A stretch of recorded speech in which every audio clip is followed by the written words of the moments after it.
السلام علیکم ناظرین، پروگرام طریق زندگی کے ساتھ میں ہوں آپ کا ہوسٹ امتیاز حسین۔ ناظرین، ہر دن کی طرح آج بھی ہم ایک نئے عزم، ایک نئی سوچ کے ساتھ آپ کی خدمت میں حاضر ہیں۔ ناظرین، آج کا ہمارا عنوان ہے حسن اخلاق۔ ناظرین، جب ہم اخلاق کی بات کرتے ہیں تو نبی کریم صلی اللہ علیہ وسلم کی حدیث ہمارے ذہن میں آتی ہے۔ فرمایا کہ نیکی اچھے اخلاق کا نام ہے اور برائی وہ ہے کہ جو تمہارے دل میں کھٹکے اور تو یہ بات ناگوار محسوس کرے کہ لوگوں کو اس بات کا علم ہو۔ ناظرین، حسن اخلاق کے بارے میں ہم جانیں گے۔ ہمارے ساتھ موجود ہیں پروفیسر راحیل اعجاز صاحب۔ ہم آپ کو خوش آمدید کہتے ہیں سر۔ پروفیسر صاحب، رہنمائی فرمائیے گا کہ حسن اخلاق کس چیز کا نام ہے؟ دیکھیں، اخلاق کے لفظی معنی عادات و اطوار کے ہوتے ہیں، سلوک کے ہوتے ہیں۔ اصل میں یہ خلق کی جمع ہے۔ خلق کہتے ہیں عادات، اطوار، سلوک، جو چیز بھی انسان کے اعمال ہیں، افعال ہیں، عادات ہیں، اطوار ہیں، اور اس کے جو ایکشنز ہیں، ڈیڈز ہیں، یہ مجموعی طور پہ سب اس کا سلوک کہلاتا ہے۔ اور یہ سارا سلوک جو ہے یہ اخلاق کی تشکیل کرتا ہے۔ اخلاق سے مراد یہی سلوک ہوتا ہے، یہ بیہیویئرز ہوتے ہیں، یہی رویے ہوتے ہیں۔ یعنی اخلاق رویوں کو کہا جاتا ہے۔ اچھا، اب جو رویے ہوتے ہیں وہ غیر ارادی ہوتے ہیں۔ اس کو ذہن میں رکھیے گا کہ اخلاق ان رویوں کو کہا جاتا ہے جو غیر ارادی طور پر آپ سے صادر ہوتے ہیں۔ ٹھیک ہے نا؟ ظاہر ہے وہ رویے آپ جب عام حالات میں زندگی گزار رہے ہیں، معمولات زندگی سے ڈیل کر رہے ہیں، تو جو رویے آپ کے ظاہر ہو رہے ہیں، صادر ہو رہے ہیں، وہ انڈیلیبریٹلی ہو رہے ہیں۔ آپ کا اس میں کوئی ارادے کا عمل دخل نہیں ہے، آپ سوچ کے نہیں کر رہے، بلکہ معمولات زندگی انجام دیتے ہوئے جو چیز آپ کو جیسے بہتر لگتی ہے آپ ویسے کر لیتے ہیں۔ اب یہ جو غیر ارادی رویہ ہے یہ اصل میں آپ کا اخلاق ہے۔ اچھا، یہی اخلاق، یہی عادات، یہی اطوار، یہی رویہ جات آپ کے کردار کی تشکیل کرتے ہیں، آپ کی سیرت بناتے ہیں۔ تو اخلاق سے مراد یہ ہے۔ ماشاءاللہ، بہت خوبصورت انداز میں کہ اخلاق ہوتا کیا ہے۔ اب اسی حوالے سے ہم آگے بڑھیں گے کہ نبی کریم صلی اللہ علیہ وسلم جن کو معلم بنا کر بھیجا گیا، اور آپ کے اخلاق تمام انسانیت میں تمام انسانوں سے بڑھ کر بہترین اخلاق کا، بلکہ آپ صلی اللہ علیہ وسلم کے اخلاق بہترین نمونہ ہیں۔ اس حوالے سے بھی رہنمائی فرمائیں کہ نبی کریم صلی اللہ علیہ وسلم کے اخلاق کیسے تھے اور ہم اپنے اخلاق کو کیسے بہترین بنا سکتے ہیں۔ دیکھیے، قرآن مجید فرقان حمید نے ارشاد فرمایا انک لعلی خلق عظیم، کہ محبوب کریم صلی اللہ علیہ وسلم آپ اخلاق کے عظیم ترین مرتبے پر فائز ہیں۔ تو اب دیکھیں، رسول اللہ صلی اللہ علیہ وسلم کو تو خود قرآن سند عطا فرما رہا ہے، رب کریم فرما رہا ہے کہ ہمارے نبی صلی اللہ تعالیٰ علیہ وسلم جو ہیں، ان کے رویے، ان کا سلوک، ان کے اخلاق سب سے زیادہ شاندار ہیں، سب سے زیادہ بہترین ہیں، عمدہ ترین ہیں، خوب ترین ہیں، اور وہ چنندہ ہیں۔ آپ کا جو سلوک ہے اصل میں وہ معیار ہے، آپ کا جو برتاؤ ہے وہ سب سے بڑھ کر ہے، سب سے اعلیٰ ہے، اور وہ اخلاق کریمانہ کا عمدہ ترین نمونہ ہے۔ اور اسی بات کی طرف قرآن نے اشارہ کیا، انک لعلی خلق عظیم کہہ کر۔ اس کے لیے مجھے ایک شعر یاد آیا کہ تیری خلق کو حق نے جمیل کیا، تیرے خلق کو حق نے عظیم کہا، تیری خلق کو حق نے جمیل کیا، تیرے خلق کو حق نے عظیم کہا، کوئی تجھ سا ہوا ہے نہ ہوگا شہا، تیرے خالق حسن و ادا کی قسم۔ اللہ، ماشاءاللہ، بہت خوبصورت۔ نبی کریم صلی اللہ علیہ وسلم کے اخلاق حسنہ کیسے تھے؟ آپ صلی اللہ علیہ وسلم کو اللہ تبارک و تعالیٰ نے اخلاق کا بہترین نمونہ انسانیت کے لیے قرار دیا۔ صحابہ کرام رضوان اللہ علیہم اجمعین کے اخلاق کیسے تھے، اور نبی کریم صلی اللہ علیہ وسلم کی، چونکہ وہ ان کی تربیت میں رہتے تھے، تو اس حوالے سے بھی ذرا روشنی ڈالیے گا۔ دیکھیں، رسول اللہ صلی اللہ علیہ وسلم کے اخلاق تو بہت کریمانہ تھے، بہت مشفقانہ تھے، اور آپ کا سلوک، آپ کا برتاؤ ہی ایسا تھا کہ لوگ آپ کے قریب ویسے ہی آ جاتے، اپنائیت محسوس کرتے، چھوٹا ہو، بڑا ہو، اپنا ہو، پرایا ہو، بوڑھا ہو، جوان ہو، علاقائی ہو، غیر علاقائی ہو، یعنی کوئی بھی آپ سے ملتا، آپ کے ساتھ معاملت کرتا، آپ سے گفتگو کرتا، بات چیت کرتا، وہ تھوڑی ہی دیر میں اپنائیت محسوس کرتا اور آپ کے قریب آ جاتا۔ رسول اللہ صلی اللہ علیہ وسلم قرآن کی عملی تفسیر تھے، اور یہی حضرت عبداللہ ابن عباس سے پوچھا کہ آپ بتائیے کہ اس آیت کی تفسیر کیا ہو سکتی ہے، تو انہوں نے پوچھا، لوگوں تم مجھ سے یہ سوال کرتے ہو، تو مجھ سے پوچھتے ہو رسول اللہ کی خصوصیات کے بارے میں، آپ کے شمائل کے بارے میں، آپ کے فضائل کے بارے میں، آپ کے خصائل کے بارے میں، آپ کے اخلاق کریمانہ کے بارے میں؟ کیا تم نے رسول اللہ صلی اللہ علیہ وسلم کو اپنے درمیان چلتے پھرتے نہیں دیکھا، اٹھتے بیٹھتے نہیں دیکھا؟ اس آیت سے مراد ہوا محمد رسول اللہ، جو بھی آیت پڑھی جاتی اور وہ شان میں وارد ہوتی، اللہ تعالیٰ اس میں کوئی اہم بات ارشاد فرما رہا ہوتا، فضیلت میں وارد ہوتی، آپ فرماتے ہوا محمد رسول اللہ، اس سے مراد رسول اللہ کی ذات گرامی ہے، ہوا محمد رسول اللہ، اس سے مراد رسول اللہ کی ذات گرامی ہے۔ تو آپ اندازہ کریں کہ رسول اللہ صلی اللہ علیہ وسلم قرآن مجید فرقان حمید کی چلتی پھرتی عملی تصویر تھے، اور صحابہ کرام نے جب رسول اللہ صلی اللہ علیہ وسلم کی یہ تعلیمات دیکھی، آپ کا عملی یہ سلوک دیکھا، یہ برتاؤ دیکھا، یہ اخلاق کریمانہ دیکھے، تو جب وہ ایمان نہیں لائے تھے ان میں سے بہت سارے لوگ، تو وہ اسی اخلاق کی حسن سے متاثر ہو کے، اسی حسن اخلاق سے متاثر ہو کے رسول اللہ کے قریب آئے، حتیٰ کہ وہ لوگ بھی جو سنا کر آپ سے نفرت کرتے تھے بظاہر، لیکن جب آپ صلی اللہ علیہ وسلم کے قریب آنے کا ان کو موقع ملا تو وہ تو بالکل ششدر رہ گئے، حیران رہ گئے کہ ہمیں کیا بتایا گیا تھا، اور آپ تو بالکل اس سے جدا نکلے، آپ تو کریم ہیں، ابن کریم ہیں، آپ تو شرف و فضیلت والے ہیں، آپ تو شفقت و محبت والے ہیں، آپ تو اپنائیت سے نوازنے والے ہیں، آپ تو ہماری رعایت فرمانے والے ہیں، آپ تو ہم پہ نظر کرم فرمانے والے ہیں، آپ تو ہماری تربیت فرمانے والے ہیں، آپ تو ہماری دنیا تو دنیا آخرت کو سنوارنے والے ہیں، آپ تو ہر دم ہماری فکر کرنے والے ہیں، ہمیں کامیابی و کامرانی اور سرخ روئی و کامرانی سے سرفراز کرنے کی تمنا رکھنے والے ہیں، تو وہ بالکل تبدیل ہو جاتے اور رسول اللہ صلی اللہ علیہ وسلم کی پیروی شروع کر دیتے، آپ سے تربیت لیتے، آپ کے حسن معاملہ سے متاثر ہوتے، حسن اخلاق سے متاثر ہوتے، اور آپ کی عادات و اطوار کو، آپ کے کردار کو، سیرت کو اپنی زندگیوں کا حصہ بنانے کی کوشش کرتے۔ ماشاءاللہ، بہت خوبصورت انداز میں۔ یقیناً نبی کریم صلی اللہ علیہ وسلم کی زندگی ہمارے لیے بہترین نمونہ ہے۔ پروفیسر صاحب، اس حوالے سے بھی رہنمائی فرمائیں کہ نبی کریم صلی اللہ علیہ وسلم کی زندگی چونکہ ہمارے لیے بلکہ تمام انسانیت کے لیے ایک کامل نمونہ ہے، اور آپ صلی اللہ علیہ وسلم کے طریق اور آپ صلی اللہ علیہ وسلم کے کیا معاملات ہوتے تھے صحابہ کرام کے ساتھ، اور خصوصاً بچوں کے ساتھ تربیت کے حوالے سے ذرا رہنمائی فرمائیے۔ جی بالکل ایسا ہی ہے، اور ہم اسی تناظر میں بات کر رہے ہیں، اخلاق کریمانہ رسول اللہ صلی اللہ علیہ وسلم سے متعلق امور ہم ڈسکس کر رہے ہیں، اور واقعی ایسا تھا کہ صحابہ کرام کی جو تربیت رسول اللہ نے فرمائی، اس میں سب سے جو پہلا حوالہ ہے وہ اخلاق کا ہی آتا ہے، وہ اس نے سلوک کا ہی آتا ہے۔ دیکھیں، آپ صلی اللہ علیہ وسلم نے فرمایا، تم میں، مسلمانوں میں، تمہاری جماعت میں، مسلمانوں کے گروہ میں، مومنین میں سب سے بہتر وہ ہے جو اخلاق کے معاملے میں سب سے بہتر ہے، اور حسن اخلاق میں سب سے بہتر وہ ہے جو اپنے گھر والوں کے ساتھ سب سے بہتر ہے، اور اپنے گھر والوں کے ساتھ سب سے بہترین وہ ہے جو اپنی زوجہ کے ساتھ، اپنی بیوی کے ساتھ سب سے بہترین سلوک کرنے والا ہے۔ تو آپ دیکھیں یہاں ترجیحات بھی سیٹ ہو گئی۔ اگر آپ گھر سے ہی بہترین سلوک روا رکھنے کے عادی ہیں، اپنی زوجہ کے ساتھ، اپنی بیوی کے ساتھ جو آپ کی شریک حیات ہے، کیونکہ انسان دکھ درد کا ساتھی ہوتا ہے، ہر طرح کی بات بلا جھجک اپنی زوجہ سے کہہ دیتا ہے، سب کچھ اس کے سامنے، حتیٰ کہ جب وہ ایگزاسٹ ہوتا ہے تو اس کے سامنے بھڑاس بھی نکال دیتا ہے۔ تو اگر وہ یہاں اچھی اخلاق والا ہے، بیوی کی رعایت کرنے والا ہے، اس کے دکھ درد کا احساس کرنے والا ہے، اور اس کو فلیکسیبل ماحول دینے والا ہے، اور اسے کمفرٹ لیول بلڈ کر کے چلنے والا ہے، اس کو راحت پہنچانے والا ہے، اور اس کو تنگی دشواری سے بچانا چاہتا ہے، تو یہاں سے جب وہ اس معاملے میں اچھی اخلاق والا ہوگا، اس نے اخلاق کا مظاہرہ کرنے والا ہوگا، تو وہ اپنے گھرانے کے ساتھ بھی عمومی طور پہ اچھا ہوگا، اور جو اپنے گھرانے کے ساتھ اچھا ہوگا وہ باہر والوں کے لیے بھی اچھا ہوگا۔ تو یہاں سے آپ دیکھیں کہ رسول اللہ صلی اللہ علیہ وسلم نے کتنی سیٹ ہرارکی کے ساتھ ہمیں حسن اخلاق کی ترجیحی بنیادیں سمجھا دیں، کتنی خوبصورتی کے ساتھ رسول اللہ صلی اللہ علیہ وسلم نے یہ پیغام دیا کہ دیکھو حسن اخلاق کا معاملہ کہاں سے شروع ہوا اور کہاں جا کے ختم ہوتا ہے، اور کس طرح سے یہ ترجیحات سیٹ کی جاتی ہیں کہ زوجہ سے چلے بندہ، اور پھر گھرانے سے ہوتے ہوئے وہ سماج کے اندر حسن اخلاق و معاملت کرتا ہوا اپنا ایک شائستہ کردار سوسائٹی میں پیش کرتا ہے۔ یقیناً نبی کریم صلی اللہ علیہ وسلم کو اخلاق کی تکمیل کے لیے مبعوث کیا گیا تھا۔ ناظرین، سوالات کا سلسلہ جاری رہے گا، لیکن یہاں وقت ہوا ہے ایک بریک کا۔ ہم چلتے ہیں بریک پر۔ آپ اپنی فیڈ بیک کا اظہار بھی کر سکتے ہیں info@iqra.tv پر۔ ہمارے ساتھ رہیے۔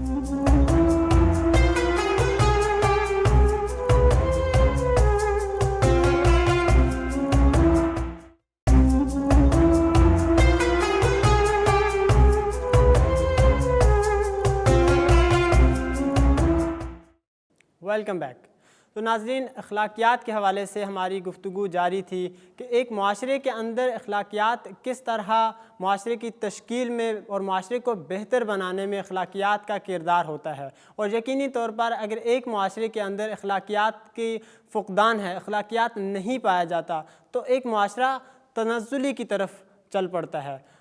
پروفیسر صاحب، اس حوالے سے کیا فرماتے ہیں آپ؟ دیکھیں، آج کی دنیا تو بہت مہذب دنیا ہے، بہت متمدن دنیا ہے، بہت ایڈوانس دنیا ہے، اور ہر اس طرح کا جو موضوع ہے وہ ایک باقاعدہ ڈسپلن بن چکا ہے۔ آج ہم اسے بیہیویئرل سائنسز میں پڑھتے ہیں، اس میں اسٹڈی کرتے ہیں، اور اس کے حوالے سے کہ جی انسان اپنے ایٹیٹیوڈ کو کیسے بہتر کرے، اپنے بیہیویئرس کو کیسے بہتر کرے، اپنے غصے کو کیسے چینلائز کرے، اپنی شخصیت کو کیسے پیٹرنائز کرے، یہ آپ باقاعدہ ایک کنسلٹنسی کی صورت میں، کاؤنسلنگ کی صورت میں بڑے بڑے موٹیویشنل اسپیکر سے سن رہے ہوتے ہیں، ٹھیک ہے۔ لیکن ہمارا دین تو وہ دین ہے کہ جو نبی رحمت کے ذریعے مبعوث کیا گیا، اور نبی رحمت کی ذات والا صفات وہ ہے کہ جنہوں نے فرمایا کہ مجھے مکارم اخلاق کی تکمیل کے لیے بھیجا گیا۔ دیکھیں اخلاق دو طرح کے ہوتے ہیں، ایک اخلاق فاضلہ، ایک اخلاق رذیلہ۔ اخلاق فاضلہ، اب اخلاق کا مطلب ہم نے بتایا کہ تمام عادات، اطوار، کردار،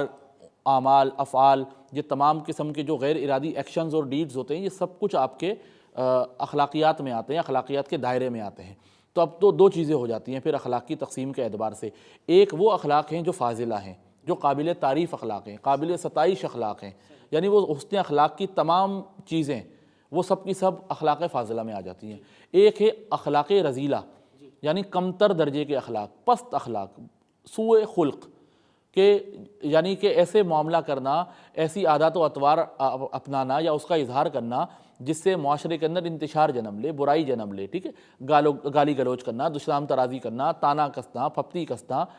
لوگوں کو ٹونڈ کرنا، ان کی دل آزاری کرنا، یا اپنے رویے سے ان کو ناراض کر دینا، قدرتوں کو بڑھانا، بغض، حسد، تعصب کا اظہار کرنا، یہ سب کے سب جو ہے وہ اخلاق رذیلہ ہیں۔ اب اسلام تو ظاہر ہے یہ جتنے بھی اخلاق رذیلہ کے اندر جو جو چیزیں آتی ہیں ان سب کی ویسے ہی مذمت کرتا ہے فرداً فرداً، صحیح نا، وہ کوئی بھی آپ کی سوء خلقی کسی بھی نوعیت کی ہو، کسی بھی سطح کی ہو، اجتماعی ہو، انفرادی ہو، گھر کے اندر ہو، گھر کے باہر ہو، اسلام تو اس کو فرداً فرداً کیٹیگوریکلی اس کو کنڈیم کرتا ہے کہ یہ تو آپ نے کرنا ہی نہیں ہے، ایک مسلمان کا یہ کام ہی نہیں ہے۔ ایک مسلمان کا کام کیا ہے کہ رسول اللہ صلی اللہ علیہ وسلم کی ذات ستودہ صفات کو دیکھے، آپ کی ذات والا تبار کو دیکھے کہ رسول اللہ صلی اللہ علیہ وسلم مکارم اخلاق کو مکمل کرنے آئے تھے۔ مکارم اخلاق یعنی مکارم جمع ہے مکرمہ کی، اور مکرمہ کہتے ہیں عزت و کرامت والی اور شرف والی بات، عمدہ بات، اچھی بات، اچھی خو، اچھی خصلت، اچھا انداز، اچھے اطوار، آسان طریقے، تو یہ مکارم اس کی جمع بنتی ہے۔ تو وہ تمام عادات اور وہ تمام اطوار، وہ تمام ایکشنز، وہ تمام اعمال، وہ تمام افعال جو اچھے ہوں، بہترین ہوں، خوش خلق ہوں، وہ سب کے سب اخلاق فاضلہ میں آتے ہیں، اور رسول اللہ اخلاق فاضلہ اور مکارم اخلاق کی تکمیل کرنے کے لیے، اسے اکمپلش کرنے کے لیے دنیا میں بھیجے گئے، اور آپ صلی اللہ علیہ وسلم نے یہ کام بہت خوبی سر انجام دیا، اور ایسی جماعت تیار کی کہ وہ جماعت جو ہے بذات خود آئیڈیل بن گئی، بذات خود معیار بن گئی۔ تو سوچے کہ رسول عربی کے مکارم اخلاق کی بلندی اور معراج کا کیا عالم ہوگا۔ اسی لیے قرآن نے فرمایا تھا انک لعلی خلق عظیم، کہ آپ اخلاق کے عظیم ترین درجے پر فائز ہیں، یعنی جو اخلاق کریمانہ کی بلند ترین چوٹی ہے آپ اس پہ فائز ہیں، وہ تاج آپ کے سر پہ رکھا ہوا ہے، اور آپ اس کا عملی اظہار فرماتے ہیں۔ آپ مشفق ہیں، آپ مہربان ہیں، آپ کریم ہیں، آپ رحیم ہیں، آپ سخی ہیں، آپ عفو درگزر کرنے والے ہیں، آپ ملجا ہیں، آپ ماوا ہیں، آپ فریاد رسوں کی فریاد رسی کرنے والے ہیں، مشکلات میں پھنسے لوگوں کی مشکلات حل کرنے والے ہیں، اور یہ ساری چیزیں اخلاقیات کے دائرے میں آتی ہیں۔ تو ہم تو اس نبی کے ماننے والے ہیں، تو ہم اس کو ایتھکس کے طور پہ، سبجیکٹ کے طور پہ نہیں پڑھتے، بلکہ ہم تو اس لیے اخلاق پہ زور دیتے ہیں کہ ہمارے نبی کی تعلیم یہ ہے، اللہ رب العزت کا حکم یہ ہے۔ ایک مسلمان نیک جبھی بن سکتا ہے جب اس کے اخلاق بہترین ہو جائیں، ورنہ وہ سب کچھ ہو سکتا ہے، معذرت کے ساتھ نیک نہیں ہو سکتا، وہ صالح نہیں ہو سکتا۔ ایک مسلمان، ایک مومن نیک اور صالح، پاک طاہر و مطہر اور بہترین درجے پہ جبھی فائز ہو سکتا ہے جب اس کی اخلاق شائستہ ہوں، شستہ ہوں، نکھرے ہوئے ہوں، بامروت ہو، حلیم الطبع ہو، وفاداری والے ہوں، تب جا کر وہ مسلمان نیکی، پرہیزگاری، تقوی، طہارت اور صالحیت کے صحیح مفہوم پر پورا اتر سکتا ہے۔ جی ماشاءاللہ، بہت خوبصورت۔ پروفیسر صاحب، جب بھی ہم اخلاق کی بات کرتے ہیں تو نبی کریم صلی اللہ علیہ وسلم کی زندگی ہمارے ساتھ، ہمارے ذہن میں آ جاتی ہے، اور آپ صلی اللہ علیہ وسلم کی جو سب سے بیسک کوالٹیز تھی، جو نبوت کے اظہار سے پہلے ہی ان صفات سے آپ مشہور تھے، وہ تھے صادق اور امین۔ آج کل ہمارے معاشرے میں ان دو چیزوں کا ہی فقدان ہے، اور کیا لگتا ہے کہ جو ہمارے ہاں اخلاقیات کا فقدان ہے ان دو صفات کے نہ ہونے کی وجہ سے، یا کوئی اور ایسے بنیادی سبب بھی ہو سکتے ہیں جن کی وجہ سے ہم اخلاق میں آج پیچھے رہ چکے ہیں؟ دیکھیں بات صرف یہ ہے کہ مادیت کا غلبہ ہے اور روحانی تشنگی ہے۔ مادیت کے غلبے کی وجہ سے انسان صرف اپنی مادی ضروریات پوری کرنے اور فزیولوجیکل نیڈز کو پورا کرنے کے درپے رہتا ہے، اسی کے پیچھے بھاگتا ہے، لگژریز جمع کرتا ہے، دنیا دنیا اور بس دنیا، حل میں مزید اور جمع کر لو اور بھر لو، اور سب کچھ دنیاوی تعیشات ہمیں حاصل ہو جائیں، اور نفسا نفسی کا ماحول اس سے پروان چڑھتا ہے۔ یہ اصل میں مادیت کا غلبہ ہے جو انسان کے اندر روحانی خلا کو جنم دیتا ہے، اور یہ روحانی خلا اسے بے حس بنا دیتا ہے، صفاکی پہ اتار دیتا ہے، جس کی وجہ سے ساری قدریں اخلاقی اور انسانی وہ پامال ہو جاتی ہیں۔ صحیح ہے نا؟ اس کی وجہ مادیت کا غلبہ ہے۔ دیکھیں مادیت کا غلبہ جتنا زیادہ ہوگا انسان کا حیوانی وجود اتنا قوت والا ہو جائے گا۔ صحیح ہے؟ مادیت کا غلبہ انسان کے حیوانی وجود کو پنپنے کا موقع دیتا ہے، یعنی اس پر حیوانیت کا غلبہ ہو جاتا ہے، اور حیوانیت تو ظاہر ہے آپ کو پتہ ہے کھانے پینے چرنے گھومنے پھرنے اور بے لگام ہونے کا نام ہے، اور ظاہر ہے اسی جذبہ حیوانی کو اسلام کے ذریعے، تہذیب نفس کے ذریعے، تربیت نفس کے ذریعے، شیطان کی یلغار سے بچنے کے راستے بتا کر اس کے ذریعے ہمیں اچھے راستے پر، تقوی و طہارت کے راستے پر ڈالا گیا تھا، تاکہ یہی مادیت کا غلبہ نہ ہونے پائے، ہماری خواہشات بے لگام نہ ہونے پائے، ہمارے جذبے حد سے تجاوز نہ کرنے پائے، ہم میں حرص و ہوس نہ آنے پائے۔ ظاہر ہے جب ہم نے اس کو چھوڑ دیا، مادیت غلبہ پا گئی، تو ہم بد دیانت بھی ہو گئے، بے ایمان بھی ہو گئے اور جھوٹے بھی ہو گئے، تو ہم صادق امین کہاں رہیں گے؟ پھر تو صرف نام نہاد ہونے کی حیثیت میں صادق اور امین کہلا سکتے ہیں، اصلاً حقیقی مفہوم میں عملاً پریکٹیکل مسلم نہ ہو کر ہم صادق اور امین تو کبھی بھی نہیں بن سکتے۔ ماشاءاللہ بہت خوبصورت انداز میں پروفیسر صاحب نے ہماری رہنمائی فرمائی کہ اخلاقیات ہوتے کیا ہیں، اخلاقیات کا ایک معاشرے پر کیا اثر پڑتا ہے، ایک فرد کی زندگی میں اخلاقیات کیا کردار ادا کرتے ہیں، اور ایک جماعت میں اخلاقیات سے کیا اثر پڑتا ہے، اور معاشرے میں اخلاقیات کو بہتر کیسے بڑھایا جا سکتا ہے، معاشرے میں اخلاقیات کا فقدان کیسے جنم لیتا ہے، اور نبی کریم صلی اللہ علیہ وسلم جو کہ اخلاقیات کی تکمیل کرنے کے لیے آئے تھے، ان کے اندر ایسی کون سی کوالٹیز تھی، ایسی کون سی صفات تھی کہ جن کے معترف اس وقت کفار مکہ بھی تھے، جن کا اعتراف وہ بھی کرتے تھے۔ وہ یہ کہتے تھے کہ آپ ایک اچھے انسان ہیں، آپ صادق ہیں، آپ امین ہیں، لیکن یہ جو بات آپ کہہ رہے ہیں کہ ایک اللہ کی عبادت کرو، یہ بات ان کو ہضم نہیں ہو رہی تھی۔ آپ صلی اللہ علیہ وسلم کے پاس دو ایسی صفات تھی کہ وہ انتہائی صادق اور امین تھے، اور وہ لوگ جو آپ کو بلیو نہیں رکھتے تھے، جو آپ پہ ایمان نہیں لا رہے تھے، لیکن اپنی امانتیں لا کر آپ کے پاس رکھتے تھے، کیونکہ انہیں اس بات کا بخوبی علم تھا کہ کچھ بھی ہو جائے یہ محمد ہماری امانتوں میں خیانت نہیں کرے گا،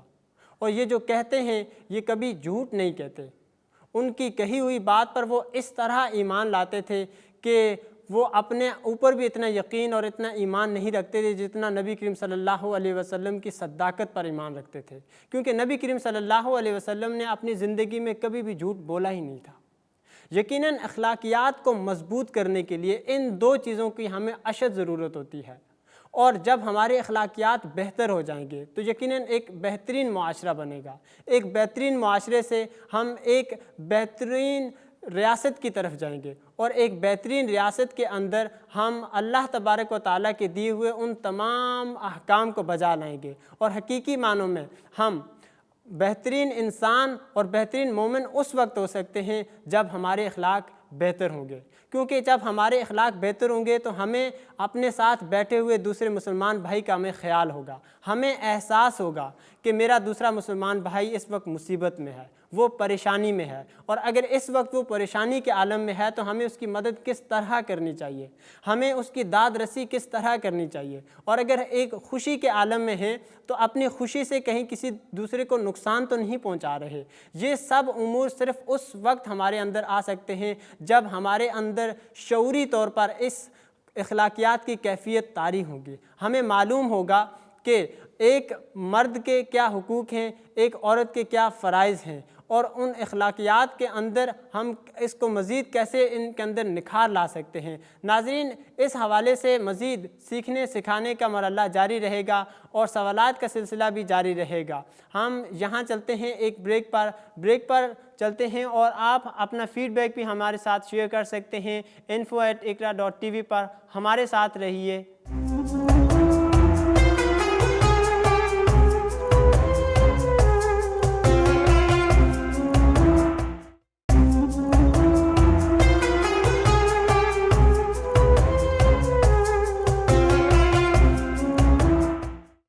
ویلکم بیک۔ تو ناظرین، ہماری بات ہو رہی تھی اخلاقیات کے حوالے سے، ایک معاشرے میں اخلاقیات کیا کردار ادا کرتی ہیں اور ایک انسان کی اخلاقیات کو مزید کیسے بہتر کیا جا سکتا ہے۔ اسی حوالے سے ہم پروفیسر صاحب سے جانیں گے۔ پروفیسر صاحب، چونکہ پروگرام اختتامی مراحل کی طرف چلا گیا ہے، آپ خلاصتاً کیا کہنا چاہیں گے کہ ایک فرد اپنے اخلاق کو کیسے مزید بہتر کر سکتا ہے، اور اس کے اخلاق بہتر ہوں گے تو ایک حسین معاشرہ اور ایک حسین ریاست تصور میں آئے گی؟ اس حوالے سے ذرا رہنمائی فرمائیے گا۔ دیکھیں، اخلاقیات تو بنیادی چیز ہیں، اور ایک اچھے فرد بننے کے لیے بھی اور نظم اجتماعی کے قیام کے لیے بھی